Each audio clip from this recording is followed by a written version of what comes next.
Hello and welcome to Riverland Women, the podcast which celebrates the amazing achievements and inspiring stories of women across South Australia's Riverland. I'm your host, Kerry Lush from the podcast station. I'm a freelance writer, podcast host and coach, and I'm a former ABC radio broadcaster. Join me each week as we meet some of the extraordinary women who call this region home. This is Riverland Women. In this episode, we meet Jocie Cooper.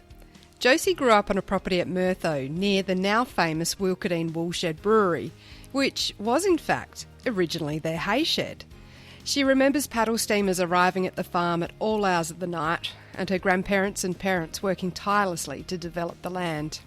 Now in her 80s, Jocie has been a dedicated volunteer in many local community groups in the Renmark and Paringa area for decades, and she's still a keen bowler. I loved sitting down with Jocie to hear her recollections, and I hope you do too. This is Jocie's story. Well, I was born at the Renmark Hospital. I lived at Murtho, and back when I was born, the paddle steamers still came into Wilkadene, and I remember them coming vaguely because I was only little. But anyway, and the river was quite different then because we've got Dix's cutting there now, but back in my time the paddle boats came right around through the past Wilkadene and then there was no school bus when I was growing up, so I came into Renmark and lived with my grandparents in 11th Street for several years because we had no school bus. And then by the time my sisters, Wendy and Leonie, started school, they were 6.5 when they started, and we got a school bus going. A couple more children down the road put up their age so that we could get the school bus. And but then by the time my children caught the school bus, we had about 17 children got on at Wilkadene Murtho Park area with the workmen's children and the fishermen. Venables lived down the road, and that's so by the time. And then as time went by, we had 3 school buses going up the Murtho Road. But of course then next thing in the next generation turned over and the farmers didn't need so many workmen, things were more mechanical. We got back to 1 school bus. So anyway, when by the time my children started, there was only 1 or 2, buses then. Tell me a little bit about Wilkadene and Murtho Park and your family's history behind it. Yeah, well my grandparents came here from Warracoo over the river between Renmark and Wentworth and started up farming in the area just after the turn of the century and 1900s. And they built a new home there in 1914, and where Wilkadene Woolshed is now was actually a hay shed, and that because when my grandfather shifted into Renmark, they property divided up between the 2 brothers, Bill and Jim Wilkinson, and so Dad had the woolshed on his part of the territory, and Uncle Jim had the other sheds around the Wilkadene homestead. And it was all Murtho Park to start with 14,000 acres. And then when the 2 brothers divided it up, each had their own area, plus Dad leased property out on the Lindsay Point Road as well, which was 4,000 acres. And we eventually bought that down the track. So, yes, so they did a lot of hard work developing the country up there and lots of rabbits and things like that. So it was, hard going back in the turn of the 19th century to get started and eventually grow wheat and run sheep mainly. But then in latter years, my father took on cattle, and so he thought there was less work in cattle than there was in running sheep.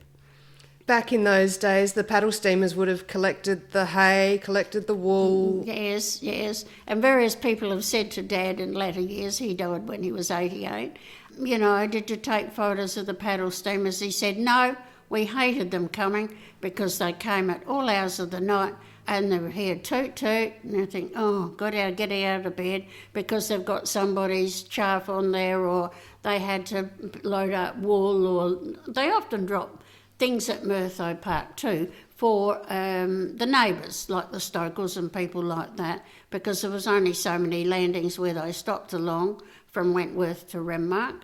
And so often, the paddle steamers came at 2 a.m. or whatever to load or unload, and and they'd stopped like up at Warracoo. My great-great-grandfather used to grow veggies and things and sell them to the people on the paddle steamers. So we've got a history of the river. It must have been such a different way of life. Yes, well, it was a different way of life.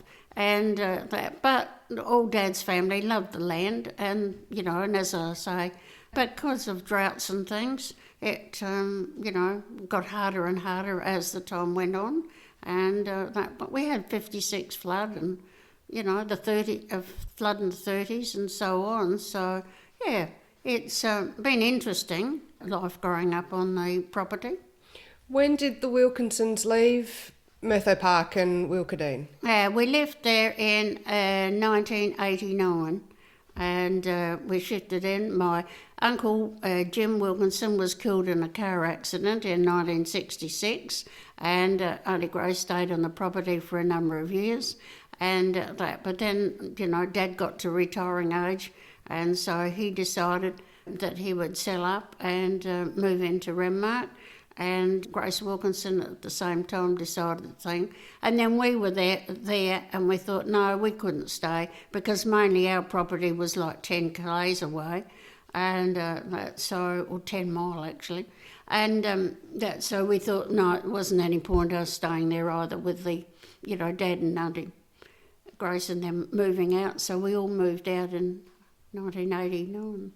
The house that you grew up in was the Murtho Park homestead? No, no. We grew up in a property that was my great-grandfather had, and but that was only built, like the Wilkadene homestead was built, which was with Murtho Park, and Dad had 7 sisters that were all there, and they had a governess at Wilkadene property. But then when the two brothers split up, Auntie Grace named it Wilkadene, and Dad kept the Murtho Park name. And so we were sort of only 50 metres away from the original homestead, but Arthur Wilkinson's father came and lived in that house. And then when Dad got married, well, he moved in, because then they had moved into Renmark. So, yeah. But anyway, but when the Wilkinsons first came there, there's a little stone cottage in the garden of Wilkadene, and that where the Wilkinsons brought up 4 girls in that little cottage, which was only about 3 rooms. And then, as I say, the new Murtho Park, or originally Murtho Park homestead, was built in 2014. And Dad was the first baby to be in the new house. Wow.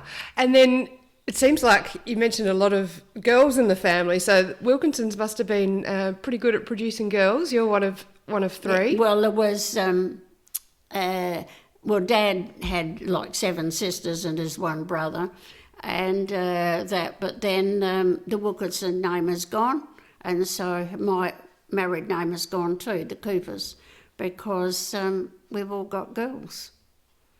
Right. Well, I've got 2 sons, but they've got girls. Yeah. What was life like growing up on Murtho Park with your twin sisters? Younger twin sisters, aren't they? Yes. Well, they were very close, because then, as I said, I lived in Renmark with my grandmother, mum's mother, in 11th Street, and that for a number of years. But because I had twin sisters, they were very close. And so, when I back home, we were, of course, closer, but they were always very close. And then Wendy was sick in 1956 and had nephritis, and that was in the flood. And Dr. Sleeman couldn't detect what was wrong with her, so she was sent off to Adelaide by plane, and a DC-2 plane or whatever it was then. And so she spent quite some months in Adelaide, and then came home and was home. And that, but I went off to college. I had 2 years at Renmark High School, and then I went off to PGC in Adelaide. So when you lived with your grandmother, how often would you get home, and how old were you at that time? Oh, well, I was only a bit over 5.5 when I started school in Renmark, but they lived in 11th Street. But of course, back in those times, Grandad had trucks because he had a farm down at Towdra, and then moved from Towdra into Renmark. Drought years forced them in, and he had trucks and was carting wood to the hospital.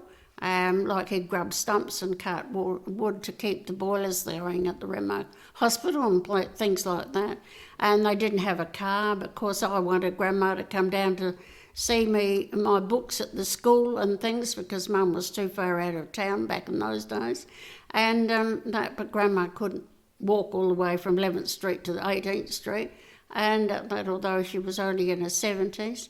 And so things were easy, even with me living with my grandparents in Renmark. And Mum and Dad always came shopping on Saturdays. The shops were open till 12:30 on Saturday mornings, and of course during the week was always working on the farm, and then Saturday was your day of coming shopping. And so the shops were open from 9 o'clock till 12:30 back in those days. But the family often came into the movies and things like that because we had another theatre where David's Work and Safety is now. Oh, yeah. That was a picture theatre back in Dad's time. And they often quite liked coming into the films and perhaps picking up parts for machinery from the railway line or something like that. And then often when we did come into town on Saturdays, Dad would say, oh, well, we've got to stop at the Paringa store and pick up parts, but they're under the third pillar under the shop because the Paringa shop was built up a little bit. And then Pop Paul used to collect them off the train when it stopped at Paringa, and we'd pick them up on Saturday afternoon on our way home. So you'd go home for a little bit on the weekend and then come back in? Occasionally, but not very often. Yeah, that must have been hard as a really young child. Well, I was very close to my grandparents then, and Wendy and Leonie got a lot of attention when they were little because they were not in real... Well, they weren't sick, but they were taking a lot of care when they were little, and living out of the town, probably did make a difference. Mm. How was that, moving to Adelaide after coming from little old Renmark? Oh, yes, no, I enjoyed it. I enjoyed my time in Adelaide, and then after I left school, I worked in Adelaide for a time. But I met my husband when he was sent up to Renmark as a policeman, and so that was past history. Yeah. So what did you do? What did you do for work in Adelaide? I worked for A&J Stevens Land Agents at I've forgotten the name of the street. And then so you moved back to Renmark, and you were living out at Murtho. Yes. And then and Trevor was in the police force still? Only for a couple of years, and then he left and went on to the farm. And we lived in the house we lived in at Murtho for 30 years, and then we've been in here 35 years now. So, what was Renmark like back in the day? Back, when you were growing up and in your, teenage years, early 20s, that sort of thing. Yeah, well, it was much, much smaller then, of course, and it finished at 18th Street, and Cara Street was nothing, with just a few houses around the hospital out there. And the Oval, otherwise it sort of finished at 18th Street. And for us to go from Murtho to Cooltong or somewhere, well, that was very rare. And I had an auntie and uncle who lived in Kyakong Street, but I can't remember ever going there. It's just too far away? Yeah, it was a big trip. And then I remember Dad having to bring a cow from Murtho and taking it to Auntie Elizabeth's and Colcon Street. Well, it took him all day, and I wanted to go into everybody's fruit block because they never had gates or anything. And so Dad took a hell of a time getting this cow from one place to another. And of course, the Paringa Bridge was built in 1927, and so Dad was only 13 then, so he was the first one to ride a horse over the Paringa Bridge. Was he really? Yes. In 1927? Yeah. Yeah. Wow. That's a good claim to fame, isn't it? Well, he was only 13, but he did a lot of riding, horse riding. Well, of course, they did all their work on the farm with horses, so he was very good. And then, like, they had gymkhanas and things on the Renmark Oval, and Dad used to often enter in there, flag and barrel race and those sort of things back when he was young. And what about life on the river? You mentioned about the paddle steamers, but did you used to spend much time on the river? Yeah, quite a bit of time on the river, but of course most farmers are landowners and they want to be out. Like Dad used to do work all the week, but then on Sunday morning it was a trip around the dams and the troughs and windmill to say that it was working and this sort of thing. So that was his Sunday outing. And that, although he was on the council at Paringa for a long time, 30, 40 years, so he'd often go on a Sunday to check some road out down at Lirrup or something, because Lirrup was in our council area, and so that was his Sunday outing, you know. What was life in the river community like? You know, was it... You mentioned about how, you know, farms have got bigger and people need less staff, but was it quite a community along the river back in the day? Oh yes, it was, because then, you know, we've got Granddad Wilkinson's diaries here, and, you know, it was interesting back in their time as to, you know, they had church up at Stokels one Sunday and at Murtho Park the other Sunday and so on, and then Dad's sisters were born at home, and so the doctor came out, or the photographer came out when a new baby was on and took a family portrait. And so things, yeah, were quite different back then. Were there dances and all of those sorts of things? Yes. Yeah. Where were they held? Yes, no, they had fundraising things. I've got the Freemans now own Dad's property, and it's 100 years since the woolshed was built at Freeman's. And so they did have lots of fundraising things, and I've still got in Granddad's diaries that they made £8, 7 and 6 or something at one of their dances. And of course, I'm talking, you know, 80 years ago.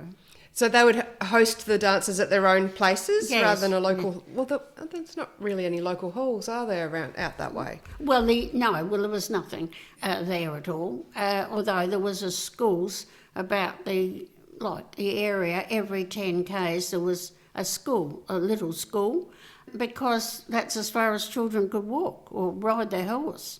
And but the people at Murtho Park had a governess, and you know, they were lucky. And some of the other families would have had a governess, and there was a school up at Millawa on Stokel's property, and, you know, later time, but we never went there. We went into Renmark rather than go up to Millawa, because, me living with my grandparents for starters. Yeah, but there was schools out in the Wanyara Road and up the Lindsay Point Road, because that's as far as children could walk back in those days. Yeah, well, there wasn't...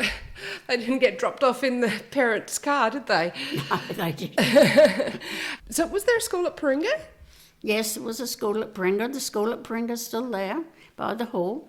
Oh, okay. Yes, it's still there. And then how many schools would have there been in the Renmark township then? Well, we still had Renmark. Oh, back when I was going, there was Renmark North and West and Town School. Okay, so there hasn't been any others sort of over that period. They were the main ones. No, well, of course now we've got more childcare centres and that sort of thing, which we did, but there was no kindergarten back when I went. But then I used to bring Wayne and Grant into the kindergarten one day a week, just for them to play with other kids and be ready for when they went to school. What do you remember about 56 and the flood and how that impacted the town? Well, I was away at boarding school at the time, but the train ran between Renmark and Paringa, and so you had to catch the train at certain times of the day. But I did come home in the what we'd call the September school holidays back then, when we only had 3 terms. And I was with my grandmother, of course, again, and but I was, 56 flood, I was 16, and that, but Mrs. James, the mayoress of Renmark, used to go up at 6 o'clock every morning to the Institute and light up the copper to get the breakfast going, ready for the people. And so she'd say to me, come on, you can come and help me. So I used to go down in the 2 weeks of the school holidays every morning with Mrs. James and help with the lighting the copper and things like that. And we used to serve meals 3 times a day in the Institute in Renmark in the 56 flood. And then there was the crash, what they called the crash crew, were across the road in the RAOB hall, and they lived there, so they were ready to be called out if they were needed. So Mrs. James was always insisted that they get breakfast early first up, so that in case they were called out. Well, sometimes they weren't there, they were out, checking on the floods or trying to block up a hole in a levee bank or something like that.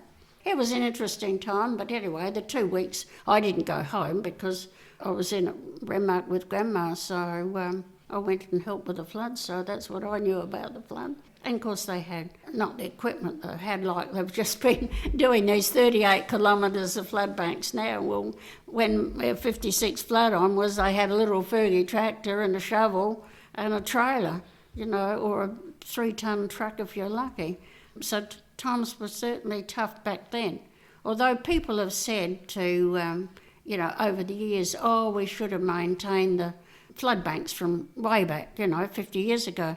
But other people have said with the equipment that they've got now, it's just, the flood banks have just been done now for 38 kilometres and they did them all in 6 weeks or something. And we're lucky here in Renmark with the flood that it's 6 weeks before from Mildura to here, and we know it's coming slowly, long before. And so to me, Renmark was well prepared when we did get the flood here this year compared with 56, which was just no comparison in that time. It would have even been hard to know exactly what was coming or when it was coming, just given the communication back then too. Well, back when we were, at Murtho, the lockmaster at Lock 6 was Mr. Kennewell. And anyway, he wrote a letter back in his time to see whether he could take the planks out to let more water out. Well, we had a mailman twice a week that came on Tuesdays and Fridays along the Murtho Road. And that will be time Mr. Kennewell wrote a letter. He went to Adelaide, then went to Canberra. Well, it was too late for him to take the planks out. Well, just because now, with computer and, the modern way of transport and communication now is far different. And apparently he got the sack. He went then to Lock 6, but he got the sack because he didn't do as he should have. But he didn't have permission to do it. And it was just, frightening for the man. Yeah, quite different to today's ways of communication. Yeah, and we had the telephone on, but we had like a private line. And so often there was no telephone because, it had broken down or somebody had knocked it over or it had to cross the creek and so on. And, and the phone went from Murtho over to Chowla. And so, often that was broken down because it went through, and across the river. So, communication, we were lucky we had the telephone when it was working, But, with modern things these days, you can have an answer back in 5 minutes, What did you do for power? And water obviously came from the river, but it would have needed to be pumped up. What sort of power system and that sort of thing did you have back then? We had our own power system. We had battery generated and Delco and that. But if Dad was out and next thing he hadn't primed it up, we were half in the dark because we were, used to that. We didn't know any different. And a toilet way up in the backyard, like back in those days. And yes, and that we had, a cow that was milked every day, so, we produced a lot of stuff off the land. Granny Wilkinson was a great gardener, and so, she had a great veggie garden, got bitten by a snake a couple of times in her veggie garden, but luckily she had thick lisle stockings and she wasn't bitten terribly deeply. So that was good, but we lived off the land because we had our own milk and our own cows and made our own butter and soap and all those sort of things and I can remember that back to those days, and lighting the copper, of course, for washing and carting it in from outside and this sort of thing. So, yeah, quite different. And of course, kids these days, I think milk comes out of a carton and that's where it finishes.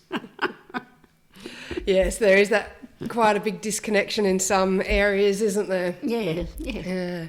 Now, another big thing that has been part of your life is sport. You're a local bowls champion, and I'm sure you would have been a netball champion back in the day as well. Was it because you were living in town at your grandmother's that you were able to play weekend sport, or was that always something that was big in your family? No, we've always been keen on sport, but we didn't play very much until the twins sort of started netball, and I was never a netballer, but I really didn't play much sport until I went to...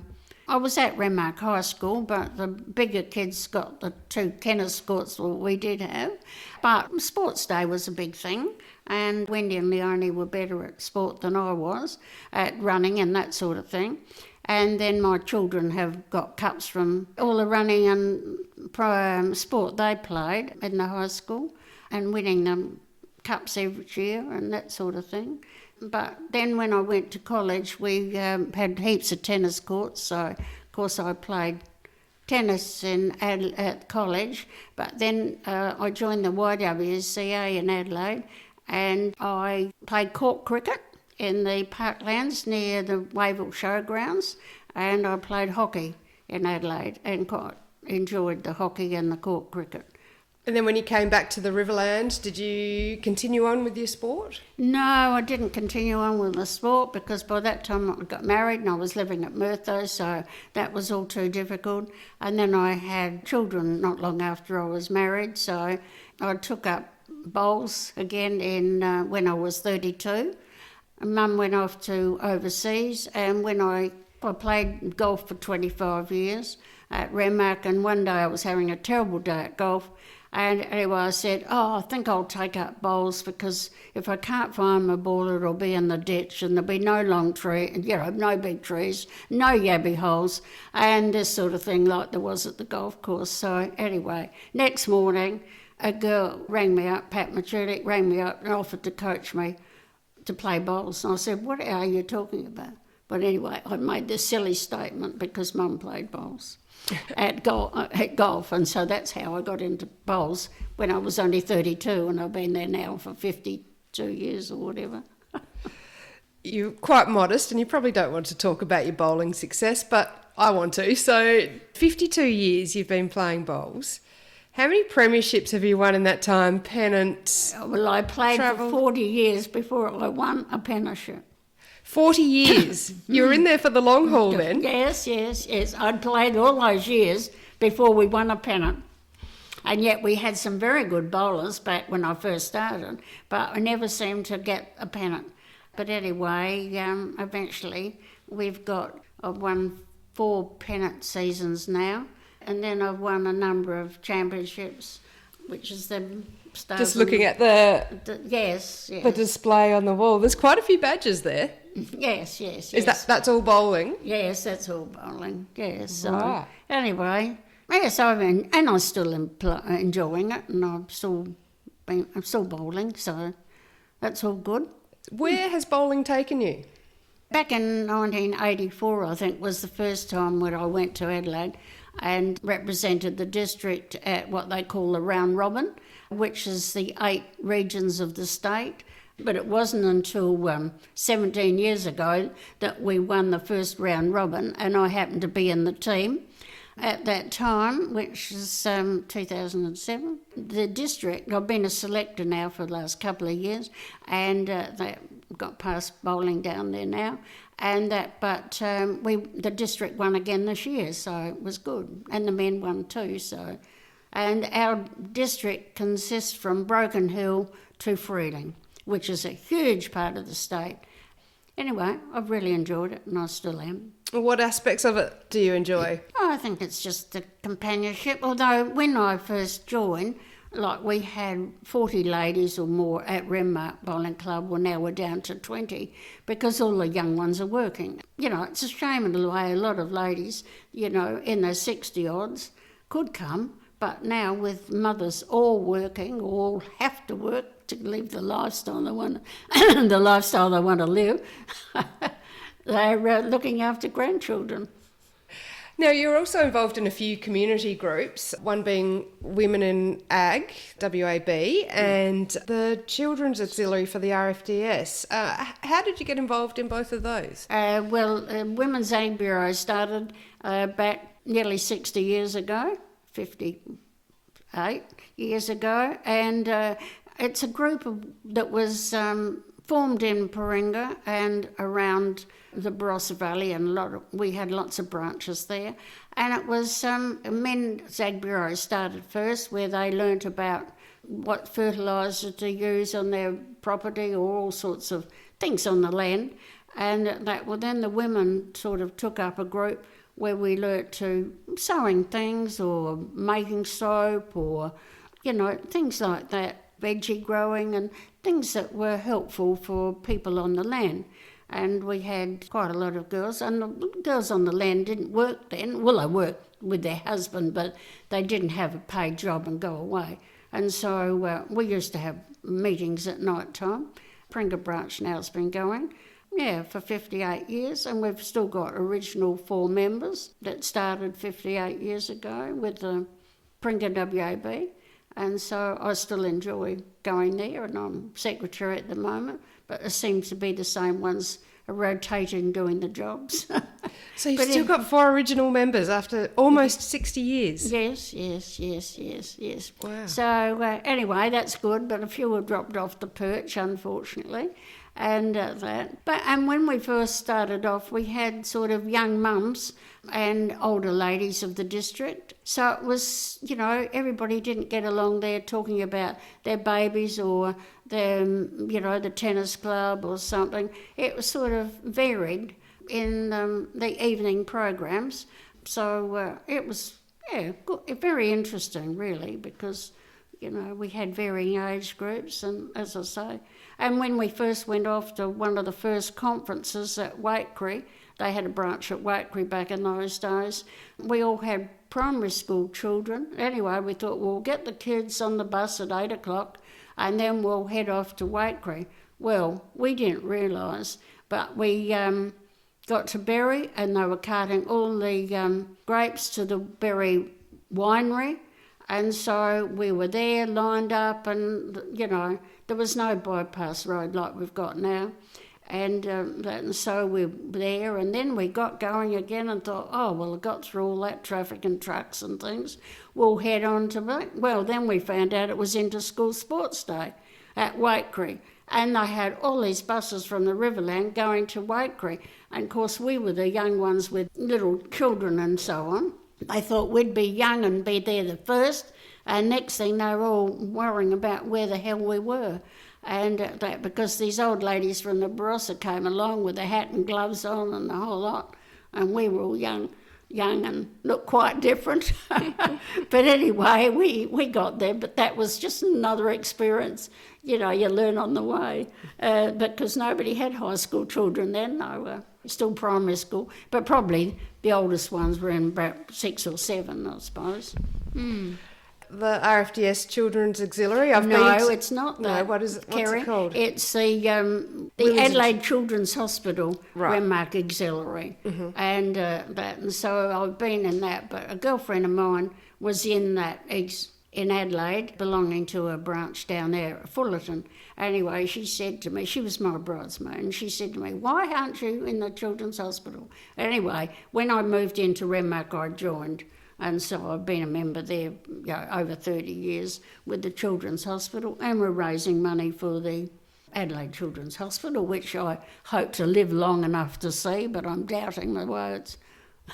I'm doubting it at the moment. So you've hosted. I've been to now is it morning tea or afternoon tea? I can't remember now. But in your garden, Yes, you've yes, been I doing had that for a while. for 7 or 8 years. Oh, that might have been about 10 years. We had a morning tea here until it got a bit too much for Trevor to get the tables and chairs out of the shed, and so that's another thing. I've had 3 garage sales to get rid of the lots of stuff I've accumulated with hosting the morning teas, but I've enjoyed that too.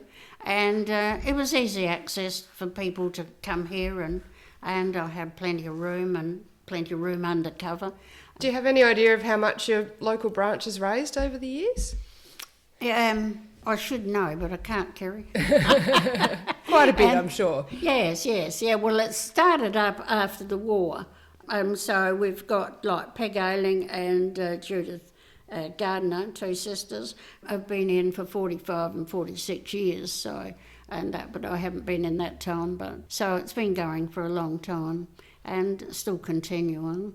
And another community group, I guess you'd call it, that you're involved in is Club 73. Now, a ladies' wine club in Renmark. Now, I understand you weren't one of the original members, were you? But you weren't far behind. No, I wasn't far behind. But anyway, I enjoy that too.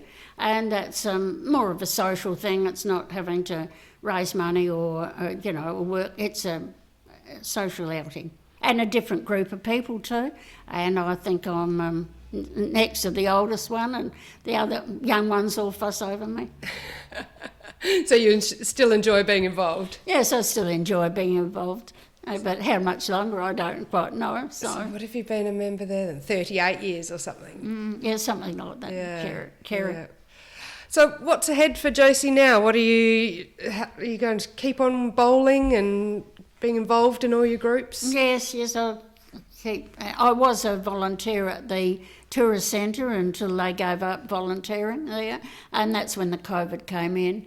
And also I was volunteer with the industry, the paddle boat, for quite a number of years until the COVID came in too, and the kitchen was too small to cook in, and so rules got changed there.